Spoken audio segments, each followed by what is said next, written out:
petite annonce. Radio Cernéa. Aujourd'hui, toujours avec notre ami et frère Thierry. Inusable, hein, qui, l'invité qui est déjà venu, il va nous parler de quoi? Vas-y. Alors, on a le plaisir de recevoir aujourd'hui Richard Comte d'Auxois, grand maître, je dirais même sérénissime grand maître, d'un ordre de chevalerie. Et l'émission va être consacrée à la chevalerie. Alors, quel enfant n'a pas rêvé autrefois, ne fût-ce qu'en lisant des contes ou en jouant aux soldats. Avec des panoplies. Mais je pourrais être beaucoup plus ironique, un peu comme Montesquieu. Comment peut-on être persan à Paris? Comment peut-on être chevalier au XXIe siècle? Vous mettez une armure? Non, mon armure c'est mon cœur. Très bien. Donc votre arme, au fond, c'est des armes spirituelles. Ce sont des armes spirituelles. Ou intellectuelles. Ma pensée. Est-ce que vous pouvez évoquer, avant d'entrer dans votre vie du sujet, votre ordre de chevalerie, est-ce que vous pourriez présenter à grands traits ce qu'est la chevalerie? Eh bien, la chevalerie, c'est une façon de vivre, c'est une façon de penser, mais c'est aussi une philosophie. Oui. Alors, une façon de penser, de vivre, pourquoi? Parce que je pense qu'au fond de chacun d'entre nous, on a la volonté d'être juste et parfait. On n'y parvient pas forcément. Mais la chevalerie, dans son ensemble, aide à être mieux, à être meilleur, à être plus spirituel, à avoir des pensées qui ne dépendent pas du monde commun dans lequel nous vivons. Là, je vais vous arrêter. Vous faites allusion au code d'honneur de la chevalerie. Complètement. Qui sera repris après, avec quelques modifications, par le code scout. Absolument, absolument. Mais, historiquement, la chevalerie est bien née à une époque. Oui. À une époque troublée. Oui. Des grands coupe-gorge, des reîtres qui pillaient. Tout ce Moyen-Âge. Bon, période troublée. Et quelques hommes courageux se sont levés en quelque sorte, c'est ça, de manière presque anarchique, oui, pour défendre la veuve et l'orphelin. Complètement. Ça, c'est l'expression populaire. Puis l'Église a réglementé la chevalerie, lui a donné des objectifs précis, qu'on évoquera. Des codes de spiritualité. Et des codes de spiritualité. On peut penser aussi, entre autres, à Saint-Bernard. Que cherche le chevalier? C'est ce que je disais, il cherche à être meilleur, à servir son roi, parce qu'il ne faut pas non plus dissocier la chevalerie de la royauté. Oui, parce qu'on est dans la France féodale. Absolument, dans une France royale qui reconnaît que son roi qui, à l'époque, n'a pas un royaume aussi grand qu'on le connaît après sous Louis XIV, là, il y a encore des duchés souverains. Donc cela crée des problèmes par rapport au royaume de France, qui est petit, en fin de compte, qui est petit. Et même si avec des liens de vassalité. Hein. Complètement, avec des liens de vassalité, mais qui peuvent se retourner aussi contre vous. Donc la chevalerie, je pense, a permis de codifier tout ça pour justement ne pas avoir trop de conflits avec tous ces petits États souverains. Parce qu'on se reconnaissait tous sous une même bannière, mais sous un même code de vie. Mais au départ, les chevaliers étaient indépendants les uns des autres. Absolument. Il y avait une transmission.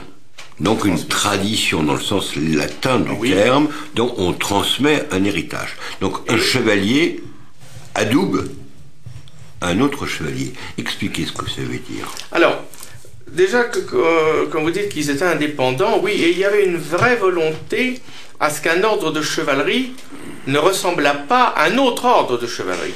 On sait bien que la trame est la même, de toute façon, ça commence pareil, ça finira pareil, mais l'intérieur de chaque ordre chevaleresque est différent. À sa spécificité. Sa spécificité. Un peu pour faire comprendre à nos auditeurs, ceux qui connaissent bien la Corse, les confréries, de loin, pour un touriste, ça se ressemble. Ça se ressemble. Elles se ressemblent, elles ne sont pas les mêmes. Mais voilà.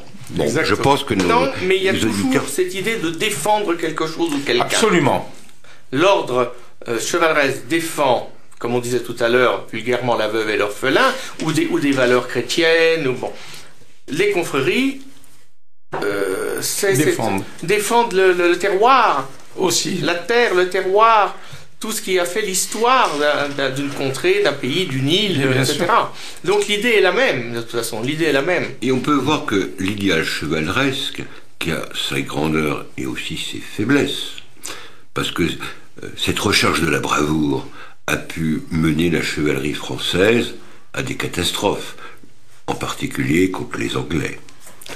Mais cet idéal-là a vécu d'une manière vivante jusqu'à la Renaissance. Oui. On voit par exemple le fameux François Ier se faire adouber alors qu'il est le roi. Alors qu'il est le roi, mais il n'est pas chevalier. Il est la source. Il est la source. Mais il se fait adouber chevalier parce qu'il est la source, mais il n'est pas la résolution. Très bien. Et il a besoin d'être adoubé, et tout le monde sait que c'est par Bayard. Ouais. Bayard qui est un chevalier, un preux chevalier. Un preux chevalier. Et par qui est adoubé Bayard? Ah, grande question. L'histoire. Vous ne connaissez pas? Non. C'est Sampiero Corso. Sampiero Corso, qui est devenu Sampiero d'Ornano. Oui. Et qui a donné une grande famille corse, qui était donc venu avec les Médicis. Oui. Et c'est lui qui adoube Bayard. Ah bah, très bien. On a appris quelque chose. Alors, là, c'est un adoubement qu'on appelle chevaleresque. Oui. Parce que l'état de chevalerie s'acquiert soit par un adoubement chevaleresque, donc vous avez un chevalier qui adoube. Alors vous allez expliquer tout à l'heure comment se passe l'adoubement. Et le deuxième mode de conférer la chevalerie, c'est un adoubement liturgique. Et c'est une fonction qui est encore dans le pontifical, donc les cérémonies réservées à un évêque ou à un prélat, donc un père abbé par exemple, mais pas un simple prêtre. Et c'est un adoubement liturgique. Ça se passe lors d'une messe, en général d'une messe, avant l'offertoire. Et d'une manière générale, le chevalier, avant d'être adoubé, qu'il se soit d'une manière chevaleresque ou d'une manière liturgique, passe la veille, logiquement la nuit en prière, et théoriquement à genoux, où il médite dans une chapelle sur l'état qu'il va recevoir. Et certainement, il y a en arrière-fond ces paroles de saint Paul, qu'il faut mener le bon combat, revêtir la mère du Christ, le baudrier, enfin, dans l'épître de saint Paul, il y a tout l'armement du chevalier romain. Oui, mais saint Paul, c'est l'apôtre chevaleresque. Et qui est attribué au chevalier avec les vertus chrétiennes. Quels sont les modèles de la chevalerie? Quels sont vos modèles? On peut penser bien sûr à Saint-Michel. On pense à Saint-Michel, bien sûr. On pense à Saint-Georges. Saint-Georges, mais on pense aussi à la Vierge Marie. La Vierge Marie qui est un chevalier quelque part. Elle est chevalier de son fils. Elle est le chevalier de sa famille. On oublie un peu trop, quand on parle des saints, on oublie un peu trop la famille de Marie, qui est une famille très importante, qui descend de David. Donc, David, chevalier. Salomon, chevalier. Donc, pour moi, la Vierge Marie est un chevalier. D'ailleurs, Saint Bernard, dans son petit texte, éloge d'une nouvelle chevalerie, c'est pour l'ordre du Temple, mais qui s'appelait pas forcément l'ordre du Temple à l'époque. Non, ça s'appelait pas comme ça. Des pauvres du Christ, et du Temple de Salomon. Et on a gardé le mot Temple. C'est ça. Il ordonne comme souveraine Marie. L'étoile du matin. Voilà. Et c'est lié, du moins le Temple, ou le temple de Salomon, comme l'ordre de Salazar, qui sont des ordres cousins, ou d'autres ordres hospitaliers liés aux croisades. Mais Saint Bernard indique bien qu'il ne s'agit pas de concourir à la délivrance de la Jérusalem terrestre ou charnelle, mais que le chevalier, même s'il fait couler le sang, alors que l'Église a horreur du sang directement, et on pourra revenir dessus, parce que les premières fois où il y a des chevaliers qui vont combattre pour défendre l'Église, c'est en Espagne. C'est en Espagne, oui. Et ce serait intéressant à creuser cet aspect. Saint Bernard indique bien que le chevalier qui quitte ses biens, qui fait un acte de foi peut-être, même certainement, peut-être aussi, c'est comme un vol de Gerfaut, on peut penser au beau poème d'Hérédia. Donc il est mu par l'appât du gain, ou des dépouilles, de se tailler un petit comté en Terre Sainte. Saint Bernard indique bien que c'est surtout, même s'ils vont vers la Jérusalem terrestre, c'est la Jérusalem céleste qui doit être la quête du chevalier. La quête du chevalier. Donc ça aussi, c'est intemporel. Oui. Bon. Donc on disait que le chevalier, bien sûr, se sert des armes. Et oui. Il est adoubé par les armes, et il se servira de ces armes. Ça, c'est... Alors, l'Église, théoriquement, a horreur du sang. Oui. Les premières fois où elle a, en quelque sorte, béni les armes, c'est en Espagne, où il s'agissait de défendre des familles chrétiennes contre la barbaresque. Absolument, c'est pour défendre la chrétienté en même temps, contre l'envahisseur barbare. Donc, ça remonte, on voit très brièvement les origines de la chevalerie. Et vous insistez dans le livre qu'un de vos amis a écrit, Pascal Gambirasio Dasseux, La chevalerie, et je dirais tout à l'heure le sous-titre. Vous liez beaucoup la chevalerie à la monarchie. Oui. Mais alors, dans quel sens? Alors, déjà, je pense que la monarchie est indissociable de la chevalerie et vice-versa. Le chevalier a besoin d'être canalisé malgré tout. Alors bon, il y a un grand maître, bien sûr, mais au-dessus, il y a un pouvoir divin. Et le roi représentait ce pouvoir divin. Les vues du chevalier, là, sa manière de se comporter, est en rapport avec le code royal. Hein, on a un code de vie, de se tenir, de se maintenir, etc., qui est dans le code royal, et dans la maison du roi, etc. Enfin bon, tout ce qu'il a fait, et ainsi l'éducation des princes. Voilà. Et tout ça permet aux chevaliers de se tenir par rapport à une protection temporelle. Le roi est un protecteur temporel parce que lui-même a une protection spirituelle. Et c'est pour ça que je pense que c'est indissociable, la chevalerie et la royauté. Devient-on chevalier comme ça, du jour au lendemain? Alors ça, je ne pense pas. Il faut être page. Il faut être page, après il faut être écuyer, et après... Est-ce que vous pouvez expliquer un petit peu ces échelons? Alors, page, vous êtes un garçon, hein, c'était les garçons, qui arrivaient vers l'âge de 12-13 ans, à peu près, de famille noble, famille, très bonne famille, très grande famille, parlons de la France, hein, puisque nous sommes chez nous, française, qui étaient envoyés auprès du roi, ou de ces grands apanagistes, et ils étaient là pour servir le roi et apprendre ainsi tout ce qu'on vient de dire, les codes, la façon de vivre, et envisager de devenir chevalier. Mais rien n'était sûr. C'est pas parce que vous avez été page puis écuyer que vous allez devenir chevalier. Non. Alors, est-ce qu'ils étaient admis après une sorte de vote des autres chevaliers. Oui, oui, oui. Vous êtes admis après une concertation, mais, encore une fois, avec l'accord du roi. Avec l'accord du roi.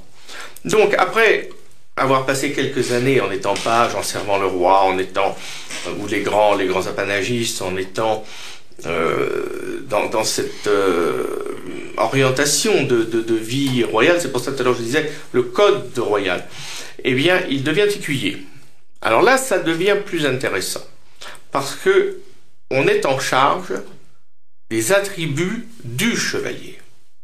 Donc là, il commence à prendre vraiment toute la proportion de son travail auprès du chevalier. Il s'occupe du cheval. Un chevalier sans son cheval n'existe pas. Il s'occupe du cheval. Alors, ce qui veut dire qu'il faut qu'il connaisse les chevaux, ou qu'il apprenne à connaître les chevaux, qu'il connaisse la monte. Autrement, il ne peut pas se servir du cheval. Il s'occupe des armes du chevalier, de son écu, l'écu héraldique, car à son écu, on doit pouvoir reconnaître qui est le chevalier. C'est la carte d'identité. C'est la carte d'identité de l'époque. Et évidemment, l'épée qui très souvent est bénie, qui porte un nom, et qui est considérée comme le troisième bras du chevalier. Le bras vengeur, le bras qui défend, le bras, mais aussi le bras qui aide et qui soutient. Donc là, l'écuyer est vraiment dans ce monde de la chevalerie, totalement. Mais c'est pas dit qu'il sera chevalier. Faut-il qu'il accepte d'abord ce qu'est le devoir du chevalier, et faut-il qu'il en ait aussi les capacités? Là, on ne sait pas. C'est pour ça qu'après, il y a un vote entre chevaliers, avec le grand maître de l'ordre, s'il y a un grand maître de l'ordre, si ce n'est pas le roi directement, et c'est le roi qui tranchera de toute façon, et il sera admis chevalier, et il devra être adoubé par l'un de ses pairs. Pour nos auditeurs, il faudrait spécifier certains aspects. Alors, on parle d'ordre de chevalerie. Et d'ailleurs, dans le pontifical, on parle de l'ordo pour instituer un chevalier. Absolument. Alors, vous avez une chevalerie laïque, oui, et une chevalerie presque monastique ou monacale, avec des vœux religieux. Ce qui était le cas des chevaliers du Temple. Et de quelques chevaliers encore aujourd'hui de l'ordre de Malte. Il y a très peu de conventuels, on appelle ça des conventuels. Absolument. Le grand maître de l'ordre de Malte doit faire vœu les trois vœux de religion. Vous avez aussi l'ordre de Calatrava, qui est un ordre espagnol, qui a fondu avec l'ordre cistercien. Vous devez avoir, je crois, aujourd'hui encore un couvent en Espagne. Il y avait même des chevalières, mais elles n'étaient pas adoubées. Non. Elles n'étaient pas adoubées, mais elles vivaient comme des religieuses. C'est ça. Qu'est-ce que vous avez encore? L'ordre teutonique. Vous avez encore quelques... C'est aussi un ordre à vœux. Mais ce sont des moines aujourd'hui. Ce sont des moines, oui. Parce que, bon, les grandes ordres de l'ordre teutonique, c'est quand ils avaient la Prusse.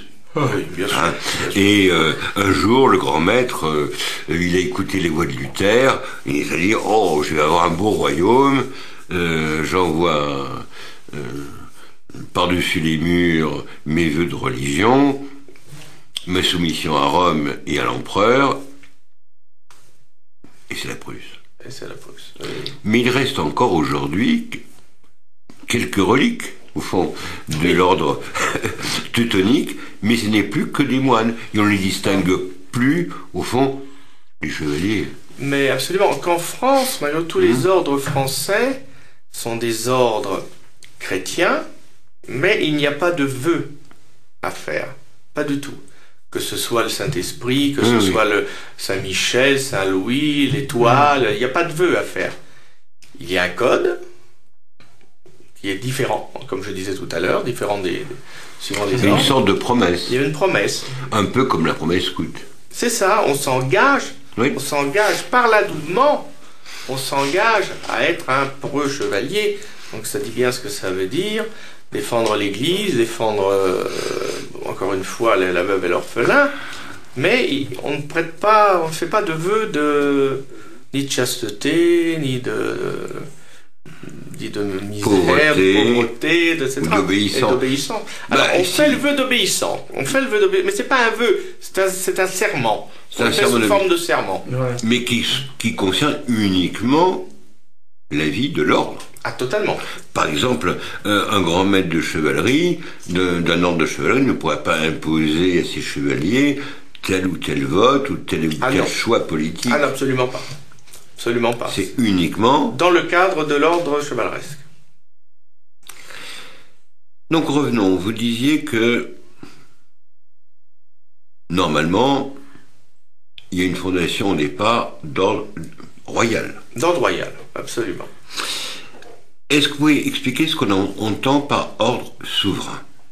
Alors, un ordre souverain, c'est un ordre qui s'autogère lui-même, qui peut avoir, qui peut être un peu, il n'est pas inféodé. Il reconnaît son roi, mais il ne fait pas partie des maisons du roi. Il est à part, il est souverain, et c'est lui-même qui gère ses finances, ses choix, même ses choix, on parlait de politique, même ses choix politiques, d'aller vers tel ou tel duc, roi, etc. Et qui est considéré, on peut le dire comme ça, mais surtout aujourd'hui, on peut le considérer comme un État souverain. Voilà. Qui est différent de l'ordre royal, qui lui dépend du roi directement. Là, l'ordre se défend tout seul, il n'est pas inféodé. Alors, si on prend par exemple un fait d'actualité relativement récent, quand on a exigé la démission du grand maître de l'ordre de Malte.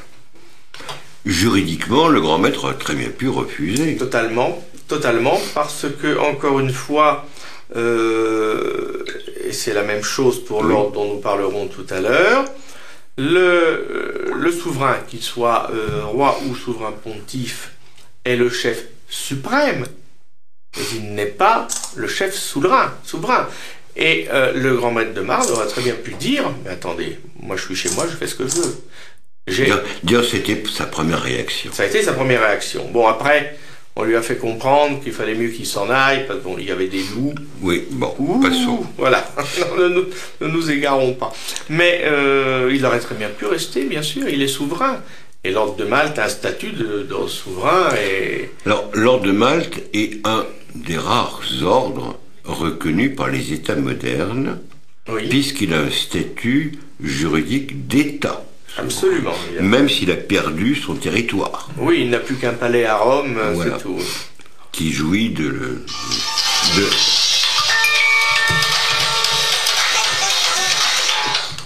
qui jouit de l'autonomie. Ils peuvent même nommer des ambassadeurs. Ils ont des ambassadeurs, oui, absolument. L'ordre de Malte. Et c'est le seul ordre qui est reconnu par la plupart des États. Oui. Et ce qui est amusant, par exemple, vous connaissez la Bourgogne. Très bien. Je ne sais pas si vous avez remarqué que dans certains coins de Bourgogne, il n'y a jamais eu de chemin de fer. Oui. Parce que le traité, après la chute de Napoléon, laissait pendant l'existence de Malte. C'est vrai. Qui pouvait réclamer juridiquement telle et telle possession en France. Et c'est pour ça que on était incertain de ce qui allait advenir. Il n'y a jamais eu de chemin de fer dans telle et telle région de Bourgogne. C'est vrai. Petit détail. Oui, mais très important. On voit à quel point c'est lié. Absolument, oui. Avec un ordre souverain, évidemment que c'est une quête d'avoir son territoire. C'est sûr, pour être reconnu comme État souverain. C'est vrai que ça, c'est un peu l'étoile qui fait espérer d'être reconnu comme État souverain. Mais bon, aujourd'hui, c'est très difficile. C'est Napoléon Qui a cassé tout ça. Qui a détruit ce vestige, Oui. encore vivant. Oui. Alors aujourd'hui, quand on parle d'ordre, dans quel sens faut-il le comprendre? Eh ben, je pense qu'il faut le comprendre. C'est plutôt comme une compagnie chevaleresque. Voilà, comme une compagnie chevaleresque. Parce que juridiquement, alors juridiquement, on ne peut pas employer le mot ordre, du moins en France. Alors, c'est très compliqué. Nous, avec l'ordre de l'Étoile, nous avons eu le droit d'utiliser le mot ordre à condition de mettre devant ancien ordre. Pour ne pas vexer le président de la République, qui logiquement est le grand maître de tous les ordres. Donc, le grand chancelier de la Légion d'honneur nous a demandé de mettre ancien ordre devant l'ordre. Mais parce que c'est une refondation, on en parlera tout à l'heure.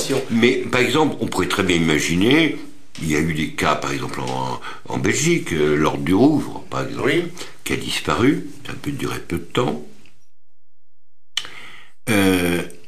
Juridiquement, ils ne peuvent pas employer le mot ordre. Ils peuvent employer le mot compagnie chevaleresque. Oui, voilà. Parce que aujourd'hui, dans l'État moderne, c'est l'État qui confère les ordres. C'est l'État qui confère les ordres. Alors, en Belgique, il y a un roi, donc c'est plus facile si on veut vraiment fonder un ordre qui correspond aux visées du roi. Ce sera plus facile que dans une république où on est un peu contre tout ça, de toute façon. Donc, bon. Bien sûr. Alors, comment faire si naïvement, on va sur Internet, on tape chevalerie ou ordre de chevalerie? C'est comme la nuit, on ouvre la lumière, on ouvre les fenêtres, qu'est-ce que vous allez avoir?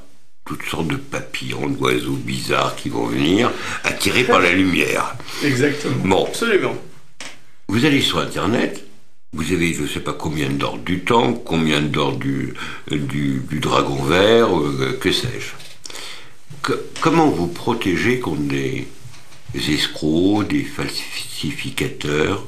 Alors déjà, aujourd'hui, quand on entre dans un ordre de chevalerie, quelle que soit l'appellation qu'on lui donne, on demande quand même certains papiers.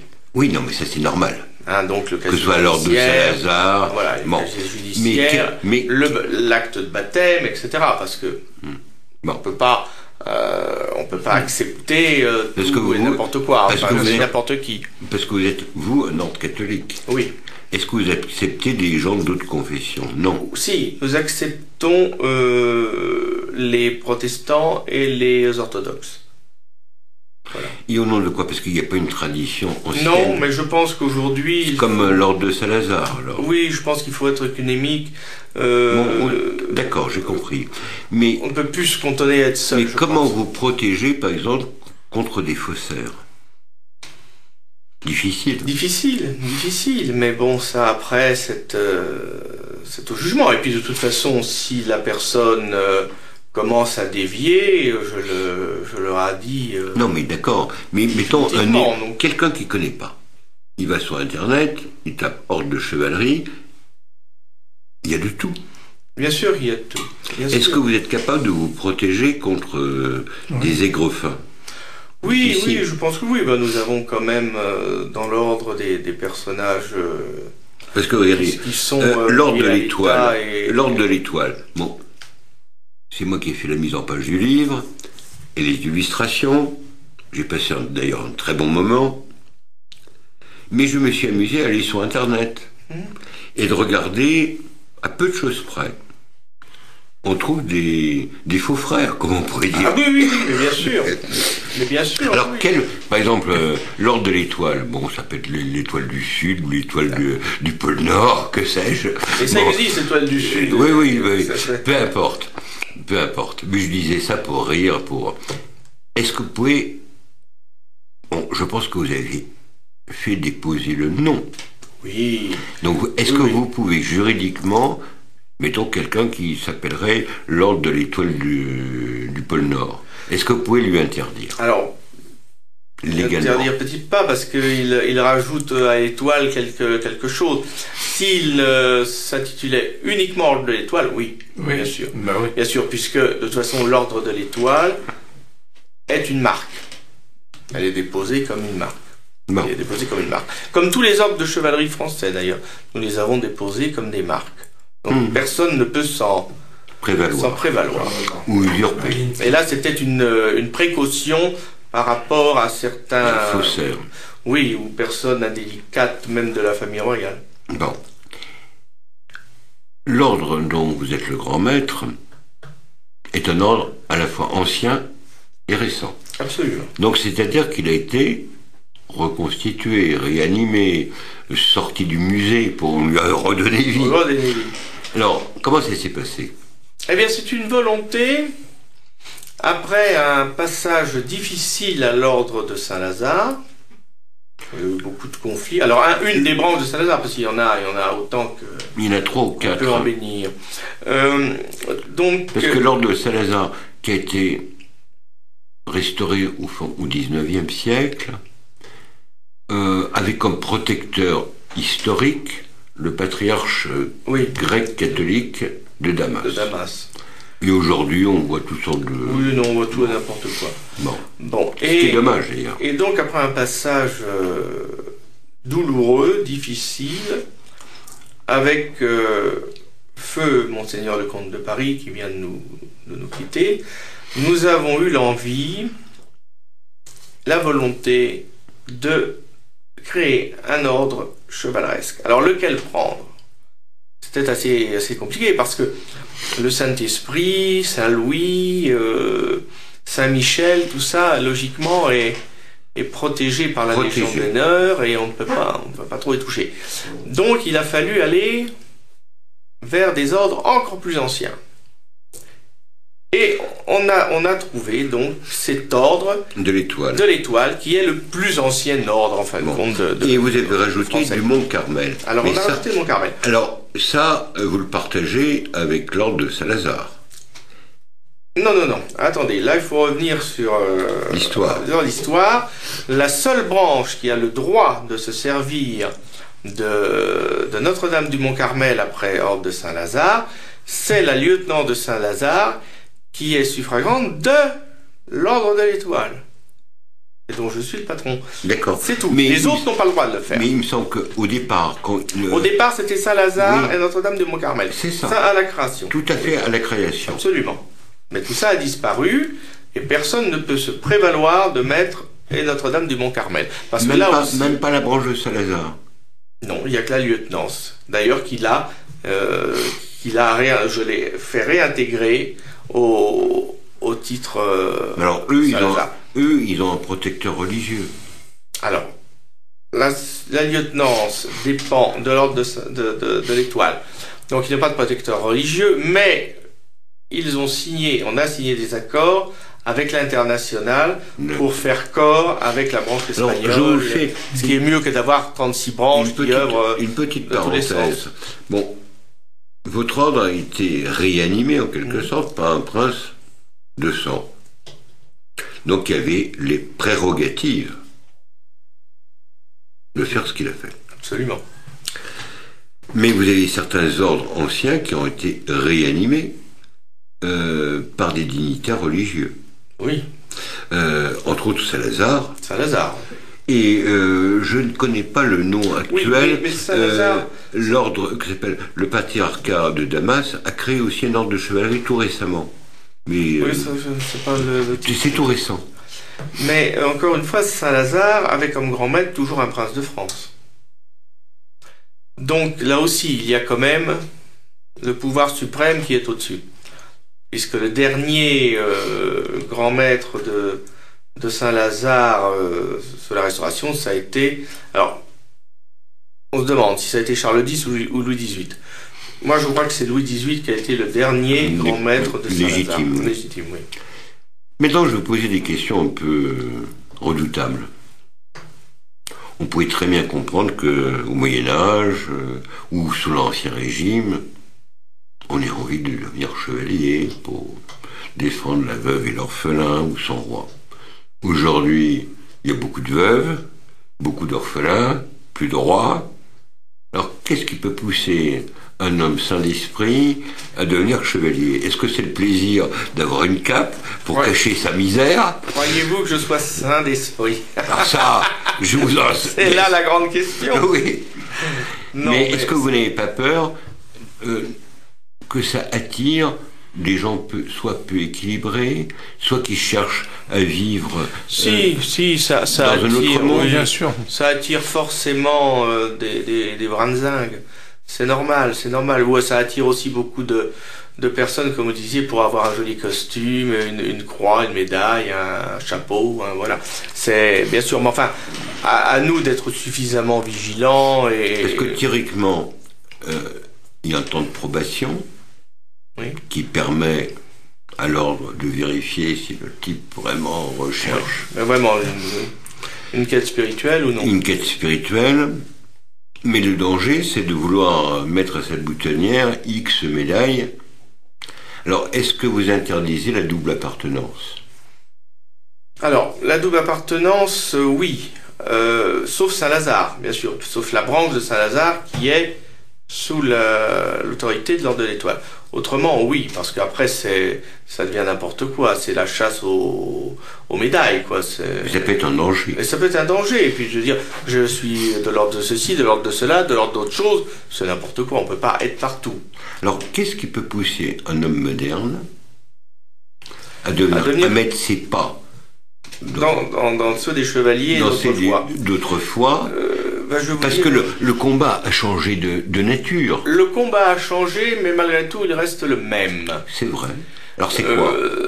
Eh bien, moi je crois que dans cette vie que nous vivons, qui est d'une horreur parfaite, ce siècle, ce 21e siècle, qui pour moi est le siècle de la laideur.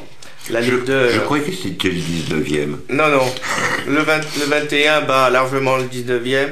C'est un siècle de laideur. C'est un siècle où on applaudit le dernier et où on renvoie le premier. C'est le monde qui marche à l'envers. Je crois que justement, c'est là où nous nous érigeons comme défenseurs d'une tradition, d'une façon de vivre, d'une histoire, d'une langue.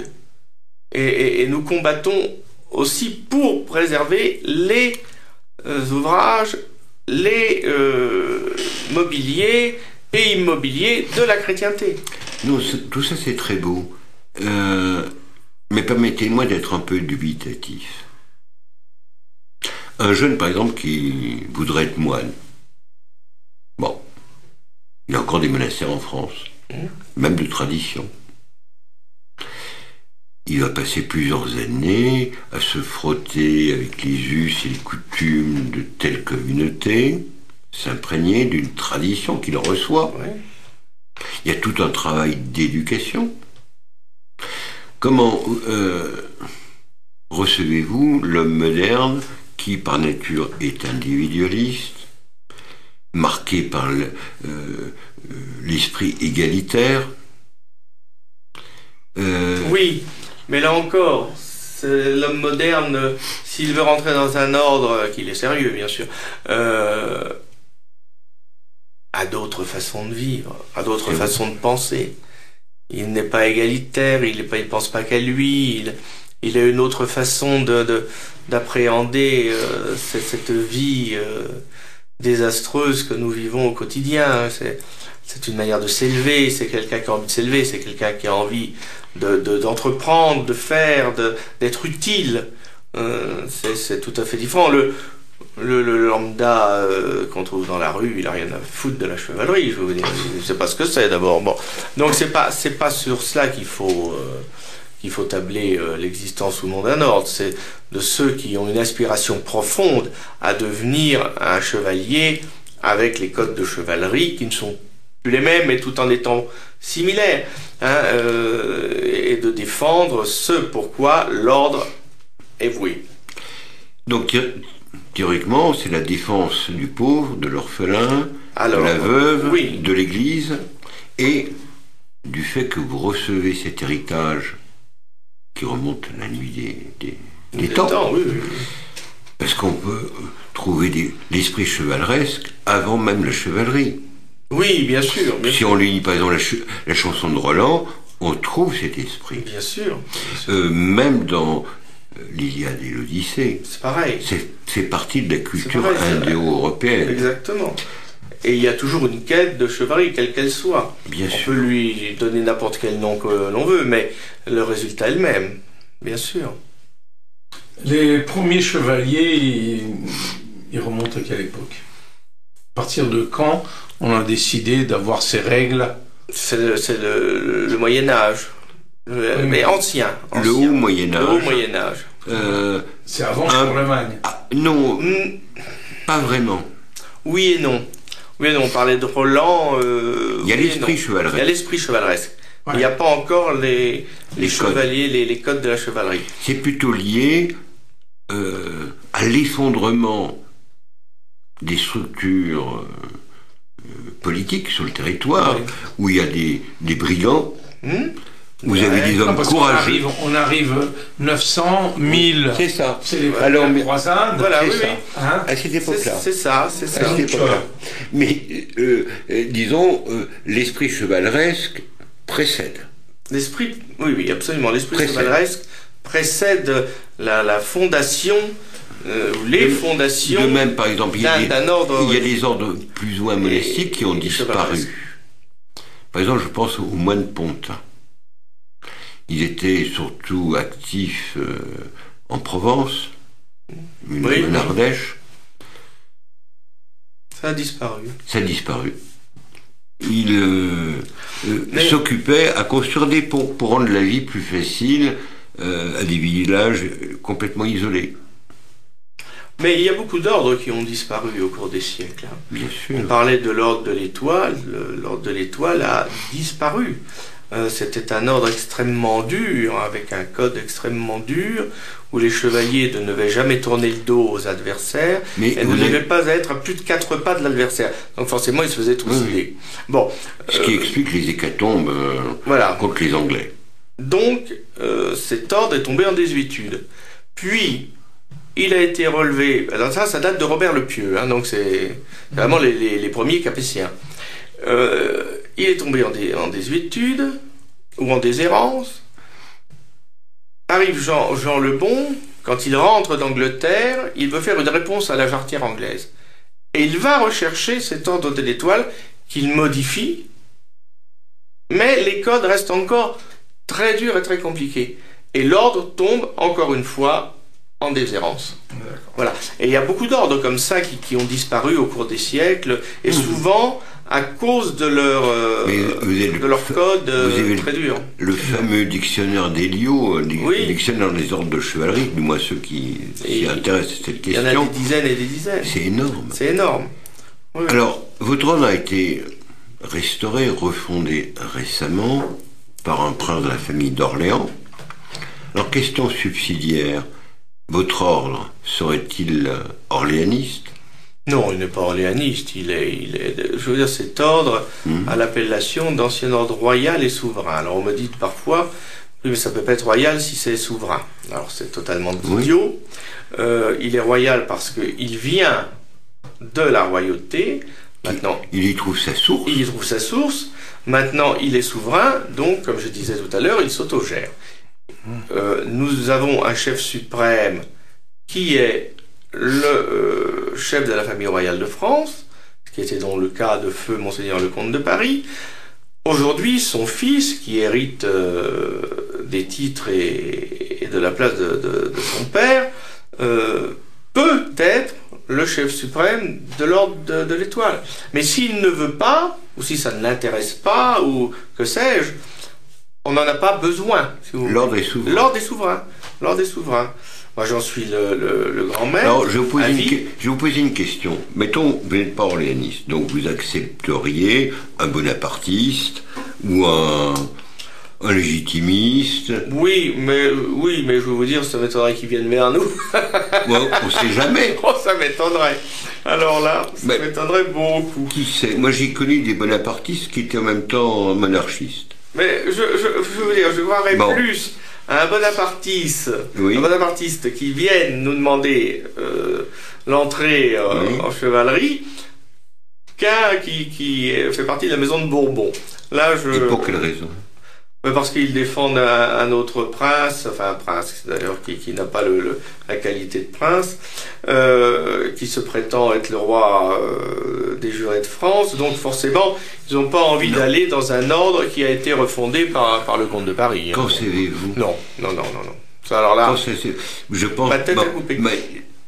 C'est pas une émission sur la maison de France. Mais un légitimiste, même s'il n'a une certaine aversion qui peut être fondée de la famille d'Orléans, considère malgré tout qu'un Orléans est un prince de sang. Oui, mais je ne pense pas que le débat soit à ce niveau-là. Je pense pas. Le débat, c'est on ne reconnaît pas les Orléans parce que Philippe Égalité, hein.